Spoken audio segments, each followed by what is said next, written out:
Snap Publishing, where we discuss the secrets of Edward Leeds Gallen's Coral Castle, how it pertains to the biblical narrative, DNA, zodiac, and the periodic table. All right, welcome back. What we're going to talk about today is something I'm seeing a lot in social media where they're talking about the Synagogue of Satan. Oh my God. And it's a catchphrase that's getting thrown around. And I've been watching some people talk about it, around it. Dan Blazarian was recently on Hodge Twins, I believe, and either Sean Ryan or Joe Rogan, I can't remember. But he's pretty smart guy. I agree with a large percentage of what he says, and I think he gets some things wrong, and a lot of that is based on most people don't understand things biblical, and these catchphrases get in our head, and they tend to they just escalate out of control, and I want to deal with that because, like I said, we're leaving Pisces and we're heading into Aquarius, and when you leave one zodiac sign and you enter into another one, there's like the morning and the evening. The light gets a little weird.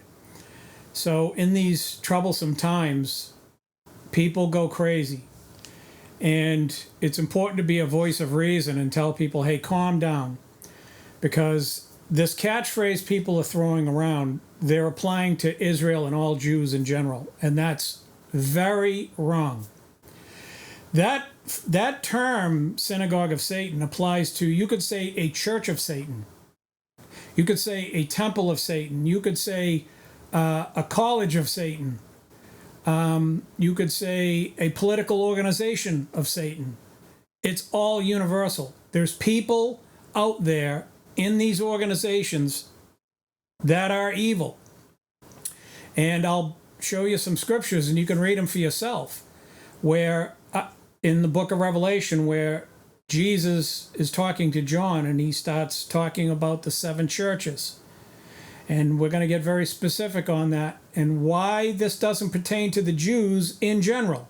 It says right in the scripture that it's pertaining to a certain group of them that were causing problems, and there's a reason why the early Christians brought a lot of this upon themselves, because they went into temples trying to proselytize, convert the Jews, and it caused a huge friction.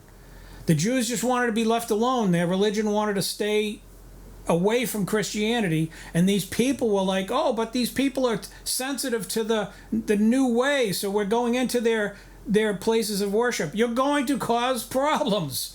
Guys, Jesus said, don't do that. You were to go out and reach the unreached. I just saw a thing about a Muslim. He was asked by Jesse Lee Peterson, why are you here in America? And he said, well, I can't talk to Muslims about Islam because everyone in Islam is Islamic. So I got to come to America. Do you see the problem, people? You see what's going on? This whole thing is because of people thinking, oh, I got to go over here and help these people. No, if those people wanted your help, they would have went to Islam. You're coming over here to stir the pot, and you know it. And Christians do it, right? And people are saying, oh, look at Israel, look at all the evil they're doing. I'm not denying there are people that are doing that are directly connected to the Israeli government. That is definitely happening. But does it mean 100% of Israelis or American Jews are up to that kind of stuff? No, they're just going about their daily business. The majority, the 99%, have nothing to do with that. And who do we focus on every time? The Synagogue of Satan. Now, I'm not saying that's not important to highlight these things as we go. Like I said, you listen to that Muslim talking to Jesse Lee Peterson, and he's actually smiling when he said it. They're trying to bring this caliphate thing into other parts of the world, and it causes problems. So we're bringing this up because this S.O.S. comes up a lot in the Bible. And it's not just Synagogue of Satan. I'll list a few things that it comes up. It's kind of like veiled, but it's there. And this is one of the reasons I started going, hey, there's some kind of weird pattern here. And that's how I figured out that the periodic table doubled is King Solomon's temple. This is one of the things, the word letter etymology, and the repetition of these things. Like I say, when you see this S.O.S coming up over and over in the biblical narrative, that's not by accident. So let me move on my points here. There are several mentions of the Synagogue of Satan. Revelation chapter 2, verse 9, chapter 2, verse 13, and chapter 3, verse 9. So let's talk about the 7 churches. I don't know why this came up different.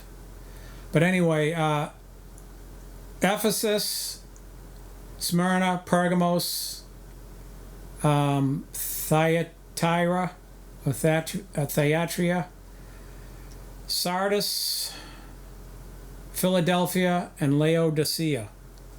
So let me back up a little bit.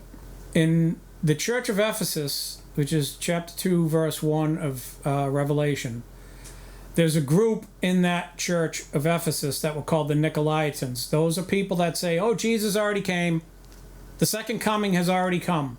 This is a very important point, because even back then, people didn't understand the hands of the clock are stuck and the outer dial is turning, and it takes a long time for that outer dial to turn.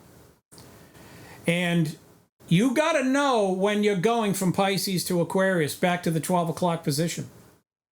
Now, you could argue with me, yeah, Aquarius is not the 12 o'clock position, but you would be wrong. And this is why I say, if you look at the periodic table doubled as the Temple of Solomon, you will understand why these Satanists, these Luciferians, these Baphomet worshippers, they don't get it, that they are the 0 and we are the 1. There's no arguing with the periodic order. You can argue from the scriptures all you want. That's why I quit arguing with people from the Bible. I point to the Temple of Solomon and I say, shh, you need to do this. You had your day in the spotlight where you were deceiving people, stupid people who joined your secret society of stone cutters, telling them, hey, Jesus is the devil, cleverly disguised. Yeah, those days are over. Snap Publishing is doing their part to end the BS that you've been spewing. So, the Nicolaitans, if you do, what do you call it? If you do use that internet search engine on the word Nicolaitan, you come up with very interesting combinations. And you'll notice Nicola's in there, nickel and cobalt, and coil. Okay, and you can also get AI. There's all kinds of things that pop up. So that word Nicolaitan is very important. Okay, and it ties into the character known as Abimelech and his general, who was named Phicol, or I call him Fecal. So there's a strong connection between Nicolaitans, Abimelech, and Phicol, whatever the guy's name was. And you got to remember that the people that worked under Abimelech and his general, they gave Abraham and his son Isaac all kinds of problems. And they had to be sorted out, because Abraham's dug some wells and their men came by and filled them in. And then his son Isaac redug those wells and they filled them in. So he went to Abimelech and said, hey, what's with your guys? Because Abimelech was suing for peace. They realized these guys are getting big. They have muscle behind them now. So they got a little scared and they said, hey, let's have a powwow. And so in these Middle Eastern powwows, these communal dinners, and they would get together and say, hey, what issues do you have with me? And he said, hey, your guys are filling in my wells. And Abimelech claimed, do I believe it or not? No. He's like, oh, this is the first time I've heard of this. I doubt it. But anyway, I don't want to get down that rabbit hole. Ephesus is known for where Jesus was talking about these Nicolaitans, and they exist in today's world. people say, oh yeah, Jesus already came. That's all gone by. No, the clock is going to Aquarius. The temple will be rebuilt in Jerusalem, and they are going to faceplant in a epic way. And then Jesus' second coming will occur. And Jesus will return on the Mount of Olives, and it splits down the center. And that is the Battle of Armageddon. And that's where Jesus will go back into the temple that was desecrated by Antichrist. He's going to offer a pig in the Holy of Holies, thinking, okay, I've just polluted this building, ha ha. And God's going to go in there and go, you can't touch me. If you read David Goggins' book, You Can't Hurt Me, yeah, God's book is, yeah, you can't touch me. Shit don't stick to me. God could jump into a pile of pig shit and come out, and pig shit doesn't bother God. I know that's a shock to you Muslims, like, oh, God's like, oh, ew, pigs. No, you could spray God with pig blood, and pig shit doesn't do anything to God. Doesn't stick to God, won't even go near him. Throw it at God, it will not even hit him. Okay? But this is where we're headed. We're not there yet. Anyone who tells you, oh, that stuff's already happened, no, versions of it have happened. I agree to that. I agree what happened with the Pope and many years ago in the Middle Ages, the Dark Ages. What happened in Vatican City was very similar, eerily similar to what Antichrist has coming in the future, the near future, whatever. I don't know. We have to wait for the rebuilding of the temple. But you have to realize where you are in history. Otherwise, your theology is all screwed up. And you'll see these types of Antichrist, and you'll say, oh, that must have been the one. No, doesn't qualify. Why not? Like a lot of people say, oh, this guy's the Antichrist. Ronald Wilson Reagan, 666. No. It's got to be from the northwest of Israel. He's got to be part Hebrew. And he hates Israel. This is why I say you guys got to pay attention to the fine structure. Okay? Not all Jews are Jews. Just because you're born a Jew don't make you a Jew. Just because you're born American doesn't make you American. Once the lights turn on, yeah, that guy doesn't qualify. Why not? Because he's not part Jew. Okay? And then they're like, oh, Bibi Netanyahu, he's the beast. No, he's fully Jewish. Both sides. And he really doesn't hate the nation of Israel, the last time I checked.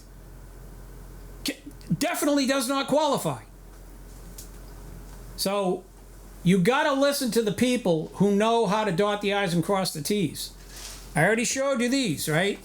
This is me getting my journeyman ticket, the IBEW. Right? I am a lineman. I showed you all this. Right? Covered up my college's name. There's my graduation and minister's certificate. There's my discharge from the Army. Did a good job. Yay! That is what I bring to the table, folks. And you could say, well, you didn't go to Harvard. You didn't go to Caltech. You didn't go to Oxford. Thank God. I chose to use these and this, which requires sometimes you to use that down below because you're working up in the 200-foot, 100-foot structures on live power lines. Yeah, thank God. Because those people use this, and very little do they ever engage these two, or they don't have to use these, so they're not engaging that down there when it comes time. That's why they're all messed up. This thing here causes you to have to be very well balanced, or you will die, and you will kill all your friends. And you say, oh, you're not this guy here, you didn't go to this fancy school. Thank God. You ought to be thankful that I'm not those guys. But anyway, moving on down, we see the Church of Smyrna, chapter 2, verse 8. It talks about what? The synagogue of Satan. In that church, So we see it in, let's go down to the next church, the church of Pergamos, right? Chapter 2, verse 12. It says Pergamos is what? Satan's seat. Notice it doesn't say synagogue of Satan. Gee, I wonder what Satan's seat is. Let me think about that. Well, it probably is the equivalent of Jews that were causing them issues, but they weren't Jews. So who were they? Well, if they were in Greece, or they were in Italy, or they were in Turkey, it would have been the non-Jewish people who were secret society members working behind the scenes throwing wrenches in these early church people's gears. They get a hall pass. You don't hear Candace Owens talking about them, right? Yeah, they're out there. Got nothing to do with the Jews, but there they are. Pergamos, chapter 2, verse 12, Satan's seat. All right, now we go. Oh, by the way, that's where Antipas, he was a martyr. He was slain there. All right, and they got the doctrine of Balaam and Balak, who cast a stumbling block about eating sacrificed to idols. I don't want to get into that. But let's go down to the next church, Thyatira. They had a woman there that Jesus literally said she was just like Jezebel, doing the same thing. She was saying, oh, it's okay to eat these meals that we offered up to pagan gods, right? Jesus is correcting them and saying, no, don't listen to that woman. And he said a lot of things about that woman, by the way. So anyway, we come to the next church, Sardis, chapter 3, verse 1. Sardis has a name that lives, but is also what? Dead. That's kind of a strange thing to say, isn't it? Why would Jesus say something weird like that? Where do you think Erwin Schrödinger came up with the concept of Schrödinger's cat? Where do you think that comes from? That concept goes way beyond, what's his name? Erwin Schrödinger. The Persians had an old, it was like a parable, little story, anecdote about the man who was poor, but he wanted to, the king's daughter loved him, and she pined for him. He's very handsome. It's kind of like an Aladdin story, and it's ancient. And the king said, okay, we'll bring this guy in and test him. He puts his daughter in behind in a protective area, in a cage, and he puts a tiger, same thing. But the man has to choose between door A and door B, or door 1 and door 2. And whatever he chooses, that's what he gets. So he gets thrown to the tiger, or the lion, or he gets the king's daughter. All right? It's called The Woman and the Tiger. You think Erwin Schrödinger really figured that out? Oh, I got this huge braingasm. No, that Erwin Schrödinger's knowledge was incremental. And he reached in and grabbed that. And he explained it in a different format. That's all these colleges are doing. They're taking and repackaging and selling it back to you. Okay? And yes, it is at a higher level. I salute that. Yay! You guys are thinking, yay! That's good. We got advanced mathematics now. We can explain the Cartesian coordinates in letters and numbers. A lot more compressed data. Very good. Not bashing it. Not a hater. Okay? But your system did not come from you. Don't lie. And let's see now. This concept of these people had a name that they were they were neither hot nor cold. They were lukewarm. They were kind of like the Independent Party, or the people that latch onto them. The Libertarians. The Independents and Libertarians are like birds of a feather. They always get the Democrats reelected. That's why the DNC is the uniparty, because the Independents and Libertarians are the majority of the voter. That is the boat. And all the Democrats have to do is tip that boat. And that's the way the liberals and the libertarians and the independents go. Because they're the boat. Whatever side the Democrats go on, that's the way they're going to go. And the only time it's not happened is this recent Trump election. I've told this to my brother who passed away. I said, you guys are all the problem. No, we're not. You'll see. I wish he was alive to see this. I'd say, see, Joe, I told you. Once you get the independents and the libertarians to agree on something, which is next to impossible, they don't like anything to do with the conservatives. They're convinced the world is going to end. But once you get them on that the boat will tilt to the right for the first time in ages. And a lot of their problems that they're crying about will be solved. Hey, wow, isn't that amazing? All you independents out there, who I call independent tards and libertarian tards, isn't that amazing that when Trump got in, a lot of stuff, that the clog in the drain was just, right? But anyway, I'm up on my bully pulpit. But that gets into, they're neither hot nor cold. Okay, they're lukewarm, they're in the middle. And by the way, this gets into the pyramid complex. The pyramid was built over a geyser, okay? And that geyser would blow, and all that crap and steam would come out that main entrance. How often? Don't know. And that's how all the devices inside there worked. Okay, and it distilled hydrogen, oxygen, and deuterium from the water, from the steam. That is the original design of the Great Pyramid. It was a analog type device that utilized, it was an inorganic device that worked organically, is the best way to put it. So that blowing out is very connected to what Jesus is saying. If you need not complete steam or complete ice, you're gonna get blown out. Okay, and that goes back to the workings of the pyramid. So anyway, let's move on. The S.O.S, those are all the 7 churches and what they have going on, and you'll see that more than one of those churches had mentions of the Synagogue of Satan. So you're trying to lump all Jews in on that. That's not true. Many of them reasoned with the early Christians.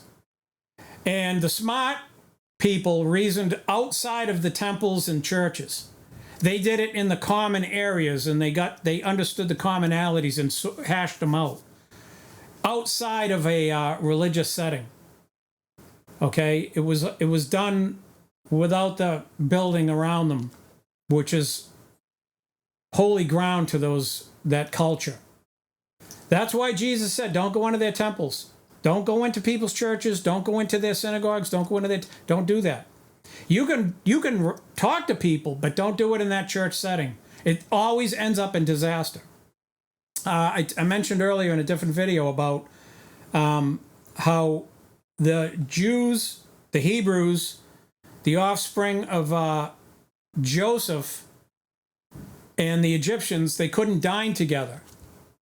Okay, because these guys over here were cattle rustlers, not rustlers, but they didn't rustle cattle, but they raised cattle.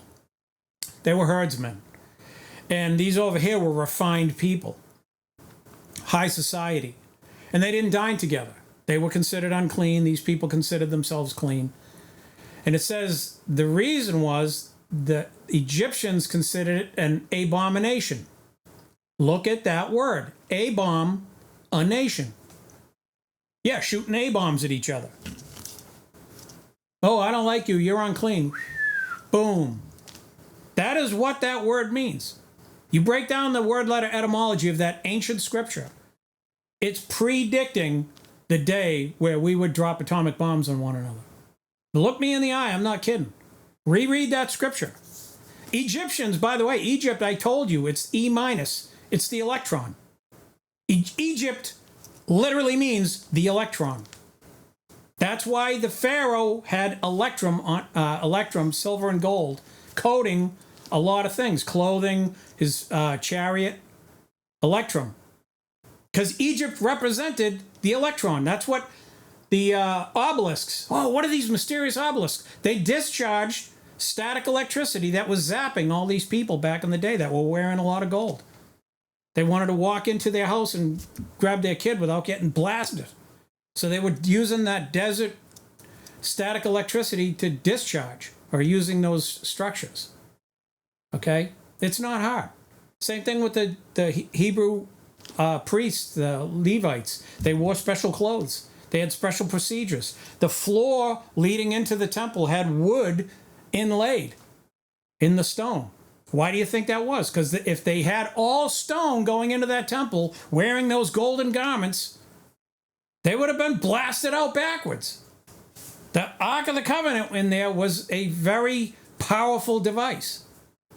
Okay? So anyway, we already covered that.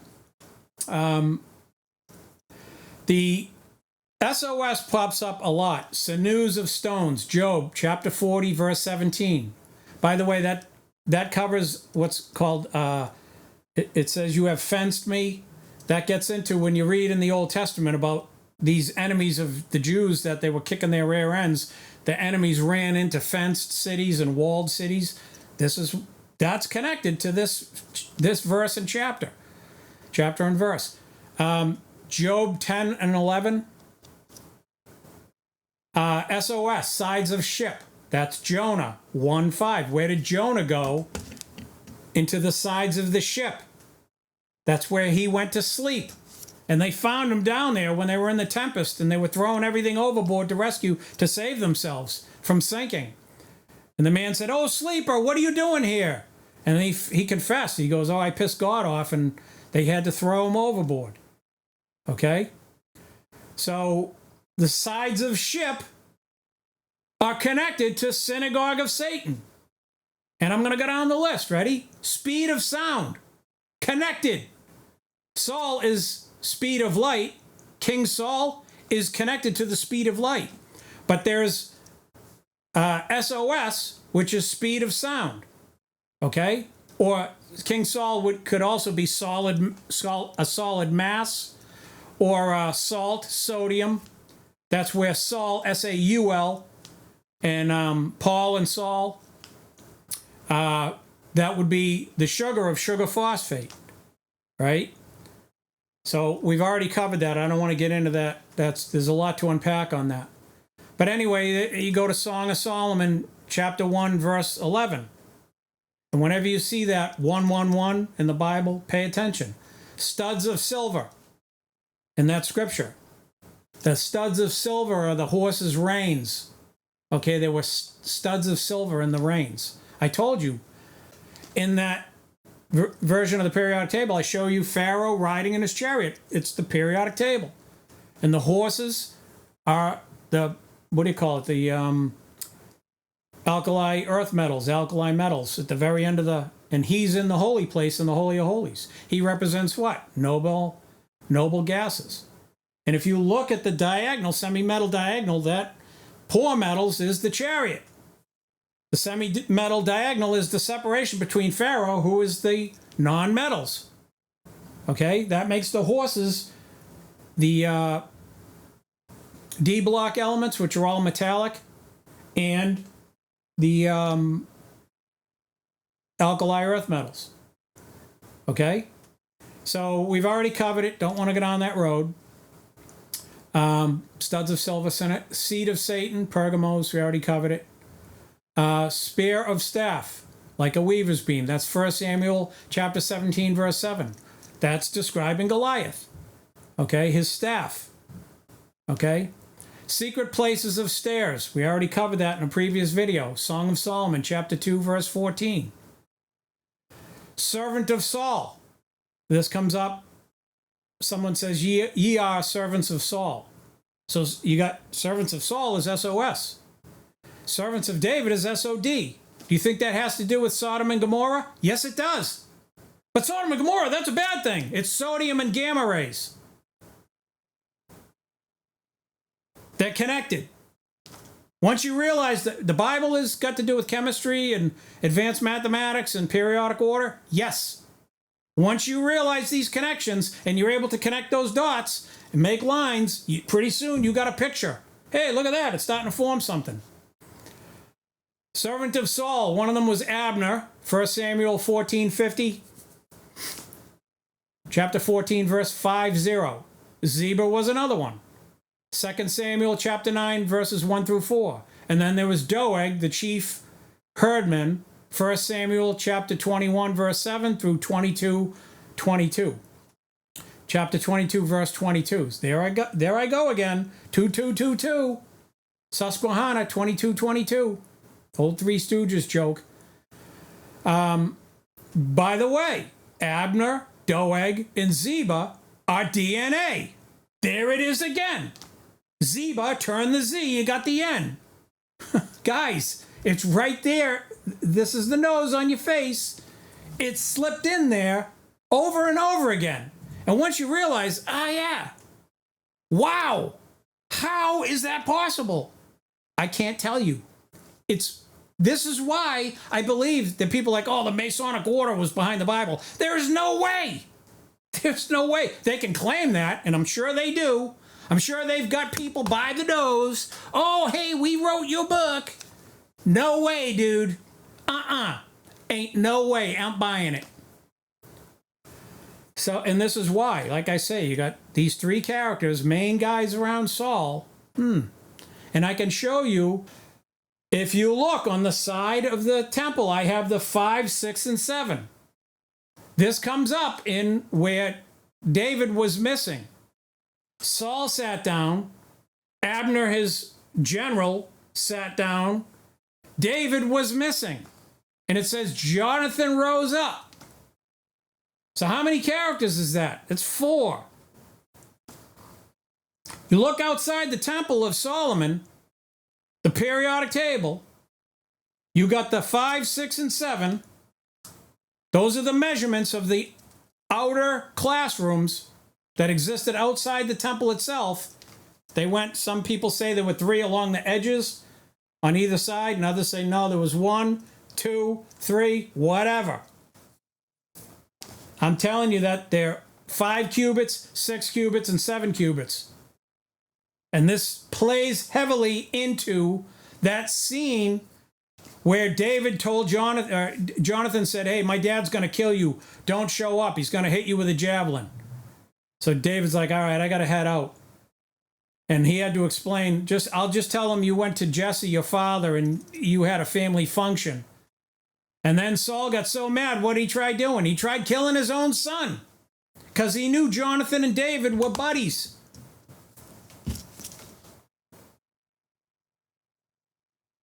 So this is when I realized, wow, the periodic table doubled in the form of Solomon's temple is the theater.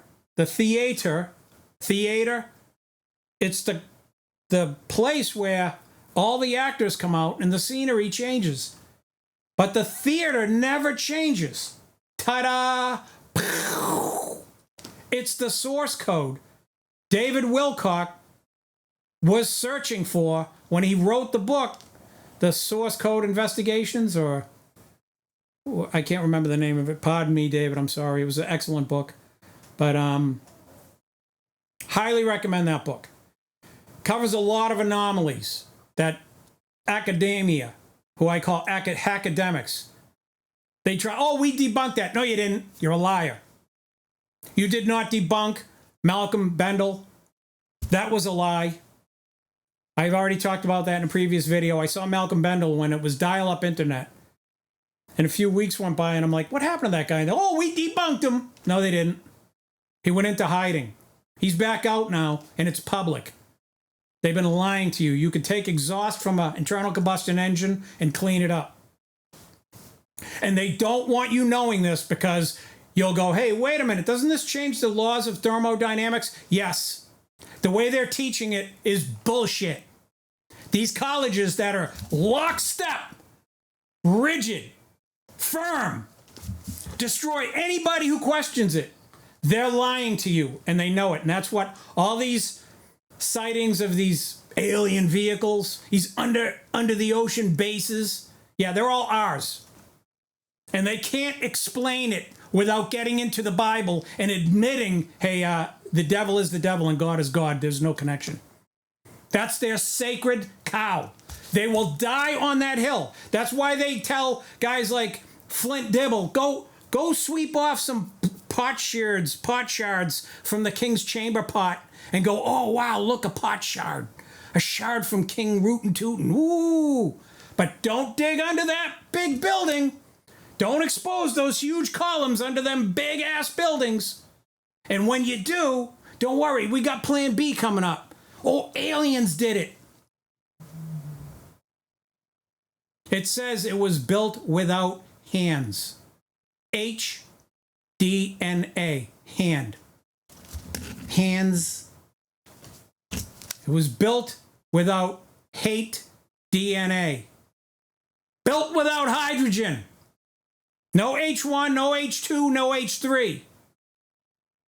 When you read that scripture, the stone was cut without hands. It was done without hate. God didn't need anyone except God to get that done. And I said wrongly in the past, it was built by Lucifer. It wasn't built by Lucifer. It was built in Lucifer's time. It says God placed Lucifer covering cherub over it when it was done. Lucifer had nothing to do with it other than what he was told to do by God. Okay? So I'm going to correct what I said, because a lot of times I'm covering a lot of things and I'm not thinking of the fine things that I'm saying. But it says just like Adam and Eve, Adam was taken from where he was created, which I believe was in the Great Pyramid, or quote unquote, once great. And he was placed into the garden, which is Antarctica.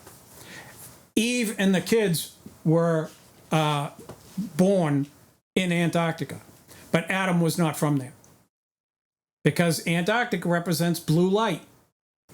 Red comes from up top, okay, from the north. That's the male. So Adam was taken and put in the garden. All right? But anyway, I don't want to get into it. I'm going to wind this down and say, you look at that temple graphic that I had my editor bring up. You got the 5, 6, and 7. But under the 5, you'll notice the 5 lavers where the priests used to wash. And they washed the sacrifices or whatever. And also the spiral staircase that led into the upper chambers of the temple classrooms. So David and Jonathan are tied into those objects, those temple objects. Okay, they tie heavily into it. So you got these people representing things and objects. That's the layering of the Bible that you need to understand. It's built and designed and written like Noah's Ark, a lower, second, and third stories. Okay, so final thought here is Song of Solomon's. An old friend of mine used to say, "You're stuck on stupid," as he smoked 10 cigarettes and drank 3 Red Bulls and a large iced coffee. All the guys I work with know who I'm talking about. He's one of the best linemen I ever worked with. He's in the top level of linemen. He taught me how to climb poles and work safely and efficiently. But anyway, he always said, that guy's stuck on stupid. S.O.S. is a cry for help. And when it says, I'm a voice in the wilderness, right? Or John the Baptist was a voice in the wilderness. That's the VW, the 124875 pattern, 369 of Marco with a K, Roden, Randy Powell, vortex-based mathematics. Okay? Stuck on stupid is binary code, and it means S and O, and those are both female attributes. So that people saying, oh, that's 10. No, it's not. Okay, and if I misspoke previously, it's technically 0.5 plus 0.5. Those are the 2 halves, and 0. Okay, so you need to know that sometimes the 1 and the 0 are 1 and 0. That's God versus the devil. And other times it's the 0.5, 0.5, and the 0. There's a difference. Okay? And I don't want to go down that road. That would take another whole video to explain. But anyway, thank you for tuning in, and peace out. All right, thanks for tuning in. Don't forget to hit like, subscribe, and check us out in the links in the description below.